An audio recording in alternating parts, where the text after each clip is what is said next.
Well, now here's a question for you. Does God ever use any kind of affliction, say an illness or a negative consequence, to bring someone back to a walk with Him? Have you ever thought that maybe what you were going through was a way of God's getting your attention?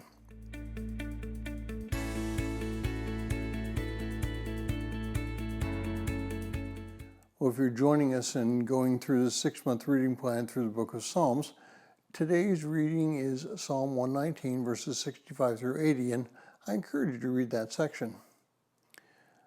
Psalm 119, verses 67 through 71 says, "Before I was afflicted, I went astray, but now I keep your word. You are good, and you do good. Teach me your statutes. The arrogant have forged a lie against me. With all my heart I will observe your precepts. Their heart is covered with fat, but I delight in your law. It is good for me that I was afflicted, that I may learn your statutes." Well, I had a professor in Bible college who contracted polio around the age of 40. At this point, I don't remember what exactly he told me, but the polio had attacked his throat and it froze the muscles, which would generally be used for swallowing. So to eat, he would have to place a small amount of food in his mouth, chew it for an extended amount of time, and then tilt his head back and pour some liquid down his throat to wash it down. He was also the chancellor of our school, and over the years it became an honor for a student in his or her senior year to be asked to help him eat. I was one of those chosen ones in my senior year. I got to know him very, very well, and one day I asked the question I'm sure all students want to ask: why did God allow you to contract polio? His answer surprised me. He told me it was because of sin. He didn't offer any other explanation, and I was too shocked to discuss it any further. Now, he was the most spiritual man that I think I'd ever met.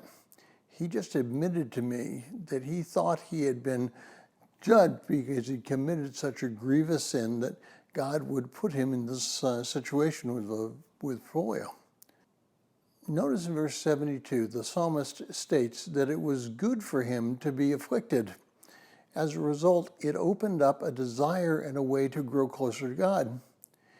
In the book of Revelation, we are told that the judgments of God became greater, and many cursed God by his doing it in Revelation 16, 6 through 11. A repentant believer would not act in such a way. The book of Judges outlines the course of a believer who has lost his or her way. They repent, they cry out to God for deliverance.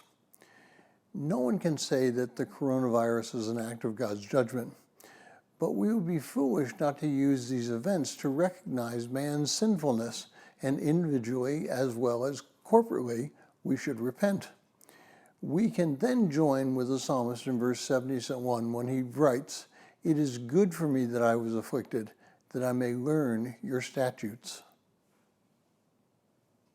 And if you would like a PDF copy of this entire reading plan, please send an email to phineasjacobus@runningtohim.net.